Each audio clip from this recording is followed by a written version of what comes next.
ನಮಸ್ತೆ ಎಲ್ಲರಿಗೂ, welcome to my vlog.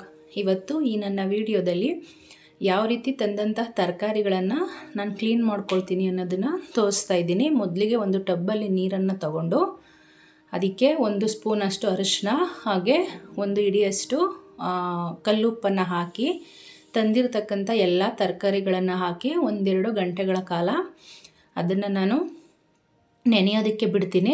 ಅದು 1-2 ಗಂಟೆಗಳ ಕಾಲ ನೆನೆದಾದ ನಂತರ ಪ್ರತಿಯೊಂದು ತರಕಾರಿಗಳನ್ನು ಈ ರೀತಿಯಾಗಿ ಕೈಯಲ್ಲಿ ಒಂದು ಟೈಮ್ ನೀಟಾಗಿ ವಾಶ್ ಮಾಡಿ ಈ ರೀತಿ ಒಂದು ಕಾಟನ್ ಬಟ್ಟೆಗಳ ಮೇಲೆ ಸ್ಪ್ರೆಡ್ ಮಾಡ್ತೀನಿ. ಕಾಟನ್ ಬಟ್ಟೆಗಳ ಮೇಲೆ ಸ್ಪ್ರೆಡ್ ಮಾಡಿ ಆದ ನಂತರನೂ ಸಹ ನಾನು 1-2 ಗಂಟೆಗಳ ಕಾಲ ಇಲ್ಲಿ ನೀರೆಲ್ಲ ಹೋಗೋದಕ್ಕೆ ಬಿಡ್ತೀನಿ. ಈ ರೀತಿಯಾಗಿ ಬಿಡೋದ್ರಿಂದ ಫ್ರಿಜ್ಜಲ್ಲಿ ಎತ್ತಿದ ತಕ್ಷಣವೇ ತರಕಾರಿಗಳು ಕೊಳೆಯಲ್ಲ. ಆದರೆ ನೀರಿರುವಾಗಲೇ ಮೊದಲೇ ಎತ್ತಿಟ್ಬಿಟ್ರೆ ತರಕಾರಿಗಳೆಲ್ಲ ಕೊಳತೋದಂಗೆ ಆಗುತ್ತೆ. ಹಾಗಾಗಿ ಈ ರೀತಿ ಮಾಡೋದ್ರಿಂದ ಇದರಲ್ಲಿ ಯಾವುದೇ ರೀತಿಯ ಕೆಮಿಕಲ್ ಇದ್ರೂ ಸಹ, ಯಾವುದೇ ರೀತಿಯ ಹುಳಗಳಿದ್ರೂ ಸಹ ಹೋಗುತ್ತೆ. ಈ ರೀತಿ ಮಾಡಿ 1 ಟೈಮ್ ಎತ್ತಿಟ್ಕೊಬಿಟ್ರೆ ನಮಗೆ 1 ವೀಕ್ ಪೂರ್ತಿ ಯೂಸ್ ಮಾಡೋದಕ್ಕೆ ಸರಿಯಾಗುತ್ತೆ. ಪದೇ ಪದೇ ತೊಳೆಯೋಂಥ ಅವಶ್ಯಕತೆಗಳಿರಲ್ಲ. ಯಾರ್ಯಾರು ಯಾವ ರೀತಿ ಮುಟ್ಟಿರ್ತಾರೆ ಅಂತ ನಮಗೆ ಗೊತ್ತಿರಲ್ಲ. ಹಾಗಾಗಿ ತಂದ ತಕ್ಷಣವೇ ಈ ರೀತಿ ತೊಳ್ಕೊಳ್ತಕ್ಕಂಥದ್ದು ತುಂಬಾ ಉತ್ತಮ. ಹಾಗೆಯೇ ಈ ಬೆಂಡೆಕಾಯಿ ಈ ಥರದ್ದೇನಾದರೂ ತಂದರೆ ಅದನ್ನು ನೀರಲ್ಲಿ 2 ಗಂಟೆಗಳ ಕಾಲ ನೆನೆಸೋದಕ್ಕೆ ಆಗಲ್ಲ. ಯಾಕಂದರೆ ಅದು ಲೋಳೆ ಥರ ಇರೋದ್ರಿಂದ ಅದರಲ್ಲಿರ್ತಕ್ಕಂಥ ಲೋಳೆ ಎಲ್ಲ ಬಿಟ್ಕೊಂಡ್ರೆ ಜೊತೆಯಲ್ಲಿ ನೆನೆಸಿರ್ತಕ್ಕಂಥ ಎಲ್ಲ ತರಕಾರಿನೂ ಸಹ ಹಾಳಾಗುತ್ತೆ. ಹಾಗೆ ಬೆಂಡೆಕಾಯಿನ ಮತ್ತೆ ರೀಯೂಸ್ ಮಾಡೋದಕ್ಕೆ ಆಗಲ್ಲ, ಹಾಳಾಗುತ್ತೆ. ಹಾಗಾಗಿ ಬೆಂಡೆಕಾಯಿನ ನೆನೆಸಿ ಯೂಸ್ ಮಾಡೋದಕ್ಕೆ ಆಗಲ್ಲ. ಇದನ್ನು ತಕ್ಷಣವೇ ತೊಳೆದು ಆವಾಗಲೇ ಆರೋದಕ್ಕೆ ಬಿಡಬೇಕಾಗುತ್ತೆ. ಅದಾದ ನಂತರ ಇವಾಗ 1-2 ಗಂಟೆಗಳ ಕಾಲ ನಾನು ನೆನೆಯೋದಕ್ಕೆ ಬಿಟ್ಟಿದ್ದೆ. ಅದಾದ ನಂತರ ಇದನ್ನು ಒಂದು ಕಾಟನ್ ಬಟ್ಟೆ ಮೇಲೆ ಸಹ ನಾನು ಹಾಕ್ತಾಯಿದ್ದೀನಿ. ಇದನ್ನು ಸಹ 1-2 ಗಂಟೆಗಳ ಕಾಲ ಬಿಟ್ಟಿರ್ತೀನಿ. ಈ ಒಂದು ಟೈಮಲ್ಲಿ ನಾನು ಫ್ರಿಜ್ಜನ್ನು ಸಹ ಕ್ಲೀನ್ ಮಾಡಿಕೊಂಡು ಯಾವ ಡಬ್ಬಗಳಲ್ಲಿ ತರಕಾರಿಗಳು ಖಾಲಿಯಾಗಿತ್ತು ಅದೆಲ್ಲವನ್ನು ಸಹ ಕ್ಲೀನ್ ಮಾಡಿ ಒಣಗೋದಕ್ಕೆ ಬಿಟ್ಟಿರ್ತೀನಿ. ಈ ರೀತಿಯಾಗಿ ಬಿಡೋದ್ರಿಂದ ನಾವು ಬೇಗನೆ ಕೆಲಸಗಳನ್ನ ಮುಗಿಸ್ಕೋಬೋದು. ಹಾಗಾಗಿ ಅದನ್ನು ಸಹ ಒಂದು ಸೈಡಲ್ಲಿ ಕ್ಲೀನ್ ಮಾಡಿ ಬಿಟ್ಟಿರ್ತೀನಿ.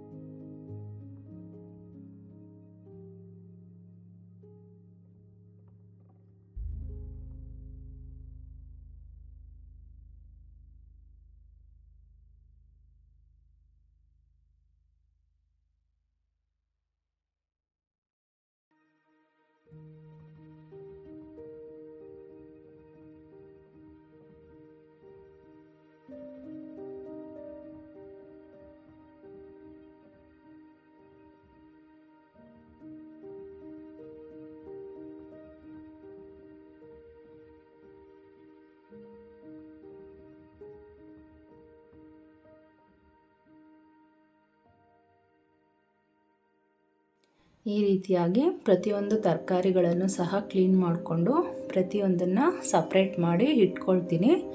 ಇವಾಗ ಫ್ರಿಜ್ಜಲ್ಲಿ ಇಡಬೇಕಾದ್ರೆ ಈ ಬೀಟ್ರೂಟ್ದೆಲ್ಲ ಮುಂದೆ ಇದಿರುತ್ತಲ್ಲ ಅದನ್ನೆಲ್ಲ ಕ್ಲೀನ್ ಮಾಡಿ ಎತ್ತಿಡ್ತಕ್ಕಂಥದ್ದು ಮಾಡ್ತೀನಿ. ಹಾಗೆ ಫ್ರಿಜ್ಜಲ್ಲಿ ಸ್ವಲ್ಪ ಉಳಿದಿರ್ತಕ್ಕಂಥ ತರಕಾರಿಗಳು ಯಾವುದಿರುತ್ತೋ ಅದನ್ನು ಸಪ್ರೇಟ್ ಎತ್ತಿಟ್ಕೊಳ್ತೀನಿ. ಈಗ ತಕ್ಷಣಕ್ಕೆ ಯೂಸ್ ಮಾಡ್ಕೋಬೇಕಂತೇಳಿ. ಹಾಗೆಯೇ ಫ್ರಿಜ್ಜನ್ನು ಸಹ ನಾನಿಲ್ಲಿ ಕ್ಲೀನ್ ಮಾಡ್ಕೊಳ್ತಾ ಇದ್ದೀನಿ.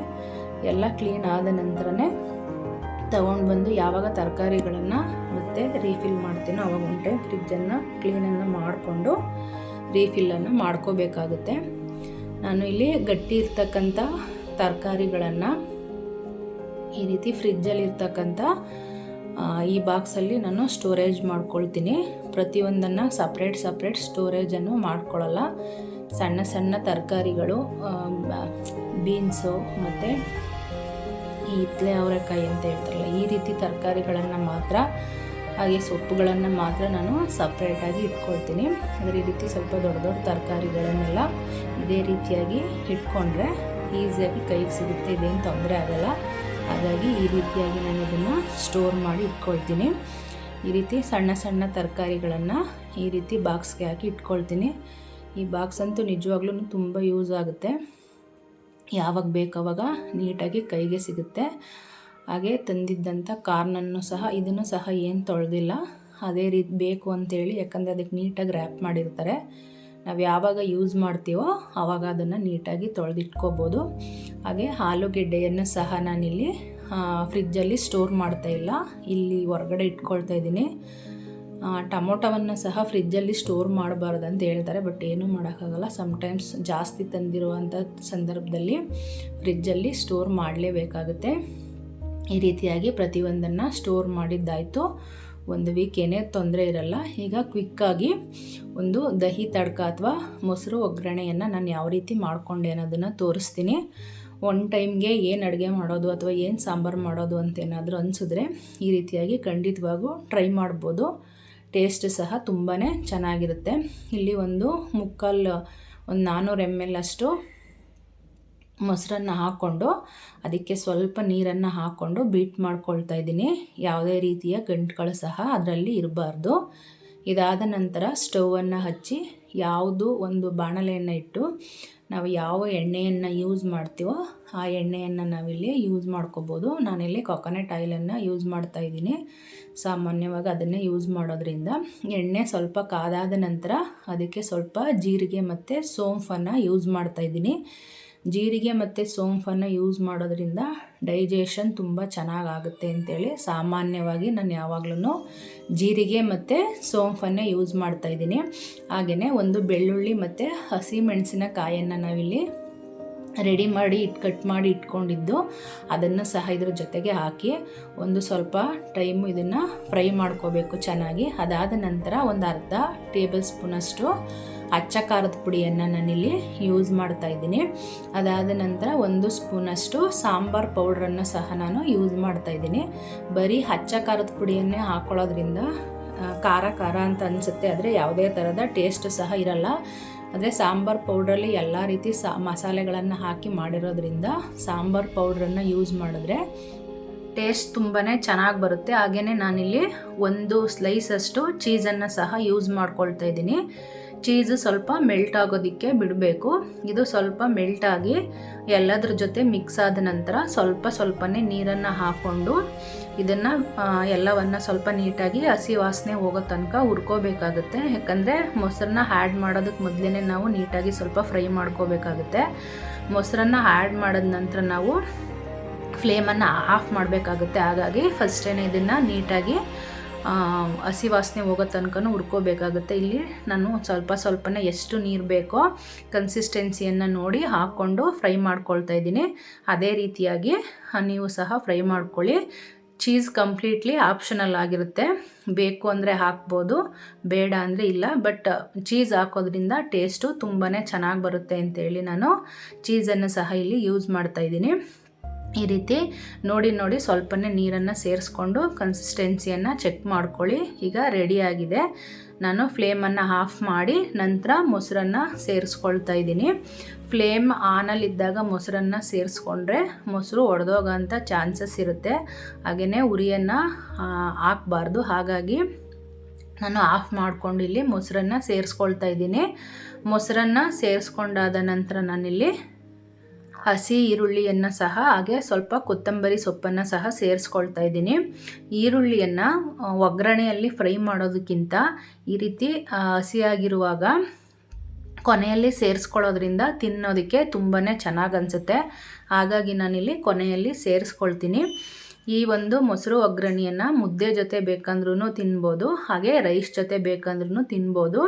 ಯಾರಿಗೆ ಯಾವ ರೀತಿ ಟೇಸ್ಟ್ ಇಷ್ಟ ಆಗುತ್ತೋ ಆ ರೀತಿ ತಿನ್ಬೋದು. ಹಾಗೆಯೇ ಕೊನೆಯಲ್ಲಿ ರುಚಿಗೆ ಬೇಕಾದಷ್ಟು ಉಪ್ಪನ್ನು ಸೇರಿಸ್ಕೊಂಡ್ರೆ ಒಂದು 2 ನಿಮಿಷದಲ್ಲಿ ಮೊಸರು ಒಗ್ಗರಣೆ ಕೂಡ ರೆಡಿ ಆಗುತ್ತೆ. ಇದ್ರ ಜೊತೆ ನಾನಿಲ್ಲೊಂದು ಬೀಟ್ರೋಟ್ ಪಲ್ಯವನ್ನು ಸಹ ಮಾಡ್ಕೊಳ್ತಾ ಇದ್ದೀನಿ. ಬೀಟ್ರೋಟ್ ಮತ್ತು ನವಿಲುಕೋಸು ಅಂತ ಹೇಳ್ತಾರಲ್ಲ, ಅದೆರಡು ತರಕಾರಿಗಳನ್ನು ಮೊದಲು ಉಪ್ಪಾಕಿ ಬೇಯಿಸಿಟ್ಕೊಂಡಿದ್ದೀನಿ. ಅದಾದ ನಂತರ ಒಂದು ಬಾಣಲೆಯನ್ನು ಇಟ್ಟು ಸ್ವಲ್ಪ ಆಯಿಲನ್ನು ಹಾಕಿ ಒಂದು ಚೂರು ಜೀರಿಗೆ ಮತ್ತು ಸಾಸಿವೆಯನ್ನು ಹಾಕಿ ಅದು ಸಿಡಿದ ನಂತರ ಒಂದೆರಡಷ್ಟು ಹಸಿಮೆಣಸಿನಕಾಯಿಯನ್ನು ನಾನಿಲ್ಲಿ ಯೂಸ್ ಮಾಡ್ಕೊಳ್ತಾ ಇದ್ದೀನಿ. ಮಕ್ಕಳಿದ್ರೆ ಈ ರೀತಿ ಉದ್ದಾಗೆ ಹಚ್ಚಿ ಹಾಕಿ, ಯಾಕಂದರೆ ಅವ್ರಿಗೆ ತೆಗೆದು ಹಾಕೋದಕ್ಕೆ ನೀಟಾಗಿ ಸಿಗುತ್ತೆ ಅಂತೇಳಿ. ಸಣ್ಣದಾಗಿ ಕಟ್ ಮಾಡಿ ಹಾಕಿದ್ರೆ ಅವ್ರಿಗೆ ಗೊತ್ತಾಗಲ್ಲ ಸರಿಯಾಗಿ. ಹಾಗೆಯೇ ಒಂದು ಈರುಳ್ಳಿಯನ್ನು ಸಹ ನಾನಿಲ್ಲಿ ಕಟ್ ಮಾಡಿ ಹಾಕ್ಕೊಳ್ತಾ ಇದ್ದೀನಿ. ಜೊತೆಗೆ ಒಂದು ಚಿಟಿಕೆ ಉಪ್ಪನ್ನು ಸಹ ಹಾಕಿ, ಹಾಗೆ ಮೇಲೆ ಸ್ವಲ್ಪ ಕೊತ್ತಂಬರಿ ಸೊಪ್ಪನ್ನು ಸಹ ಹಾಕಿ ಎಲ್ಲವನ್ನು ಚೆನ್ನಾಗಿ ಫ್ರೈ ಮಾಡ್ಕೊಳ್ಳಿ. ಕೆಂಬಣ್ಣ ಬರೋ ತನಕ ಇದು ಸ್ವಲ್ಪ ಗೋಲ್ಡನ್ ಬ್ರೌನ್ ಅಂತ ಹೇಳ್ತಾರಲ್ಲ ಅಷ್ಟು ಇದು ಸ್ವಲ್ಪ ಫ್ರೈ ಆಗೋದಕ್ಕೆ ಬಿಡಿ. ಇದಾದ ನಂತರ ನಾನಿಲ್ಲಿ ಬೇಯಿಸಿದ್ದಂತಹ ತರಕಾರಿಗಳನ್ನು ಸಹ ನಾನು ಸೇರಿಸ್ಕೊಳ್ತಾ ಇದ್ದೀನಿ. ಆದಷ್ಟು ಊಟದಲ್ಲಿ ಯಾವಾಗ್ಲೂ ತರಕಾರಿಗಳನ್ನು ಆ್ಯಡ್ ಮಾಡ್ಕೊಳ್ಳೋದಕ್ಕೆ ಪ್ರಯತ್ನ ಮಾಡಿ. ನಾವು ಲೈಫ್ ಸ್ಟೈಲನ್ನು ಚೇಂಜ್ ಮಾಡ್ಕೊಳ್ದಿರ ಯಾವುದೇ ರೀತಿಯಾದಂತಹ ವೆಯ್ಟ್ ಲಾಸನ್ನು ಮಾಡ್ಕೋಬೇಕು ಅಂತನೋ ಅಥವಾ ವೆಯ್ಟ್ ಗೇಯ್ನ್ ಆಗಬೇಕು ಅಂತನೋ ಸಾಧ್ಯ ಇಲ್ಲ. ಪೋಷಕಾಂಶಯುಕ್ತ ಆಹಾರಗಳನ್ನು ತಿಂತಾ ಇದ್ದರೆ ತಂತಾನೇ ಹೆಲ್ತ್ ಚೆನ್ನಾಗಿರುತ್ತೆ. ಇವಾಗ ಎಲ್ಲವನ್ನು ಸಹ ನಾನು ನೀಟಾಗಿ ಮಿಕ್ಸ್ ಮಾಡಿಕೊಂಡು ಅದರಲ್ಲಿರ್ತಕ್ಕಂಥ ನೀರಿನ ಅಂಶನೂ ಸಹ ಹೋಗೋ ತನಕ ಒಂದು ಸ್ವಲ್ಪ ಟೈಮು ಅದನ್ನು ಫ್ರೈ ಮಾಡ್ಕೊಳ್ತೀನಿ. ಇವಾಗ ಇದು ಕೂಡ ರೆಡಿಯಾಗಿದೆ. ನಾನಿವಾಗ ಸರ್ವ್ ಮಾಡಿ ತೋರಿಸ್ತಾ ಇದ್ದೀನಿ ಇದನ್ನು. ಅನ್ನ ಕೂಡ ರೆಡಿಯಾಗಿತ್ತು. ಇದೆಲ್ಲ ಒಂದು 5 ನಿಮಿಷದಲ್ಲಿ ಒಂದು 5 ನಿಮಿಷ ಅಂತ ಹೇಳಿದ್ರೆ 5 ನಿಮಿಷದಲ್ಲಿ ಖಂಡಿತ ಆಗಲ್ಲ. ಒಗ್ಗರಣೆ ಹಾಕೋದಕ್ಕೆ 5 ನಿಮಿಷ ಆಗಿಬಿಡುತ್ತೆ. ಒಂದು 10-15 ನಿಮಿಷದಲ್ಲಿ ನಾವು ಇದನ್ನು ರೆಡಿ ಮಾಡ್ಕೋಬೋದು. ಮೊದಲಿಗೆ ಬಿಸಿಯಾದಂಥ ಅನ್ನವನ್ನು ಹಾಕಿ ನಂತರ ಪಲ್ಯವನ್ನು ಸಹ ನಾನಿಲ್ಲಿ ಸರ್ವ್ ಮಾಡ್ಕೊಳ್ತಾ ಇದ್ದೀನಿ. ನೀವು ಸಹ ಮಾಡಿಕೊಂಡು ತಿಂದು ರುಚಿ ಹೇಗೆ ಬಂತು ಅಂತ ಖಂಡಿತವಾಗ್ಲೂ ತಿಳಿಸಿ. ಹಾಗೆಯೇ ಯಾರು ಮೊದಲಿಗೆ ವಿಡಿಯೋ ನೋಡ್ತಾ ಇದ್ದೀರಾ ದಯವಿಟ್ಟು ಸಬ್ಸ್ಕ್ರೈಬ್ ಮಾಡಿಕೊಂಡು ವಿಡಿಯೋವನ್ನು ನೋಡಿ, ಹಾಗೆ ನಮ್ಮ ಚಾನಲ್ಗೆ ಸಪೋರ್ಟನ್ನು ಮಾಡಿ ಅಂತ ಕೇಳ್ಕೊಳ್ತಾ ಇದ್ದೀನಿ. Thank you for watching.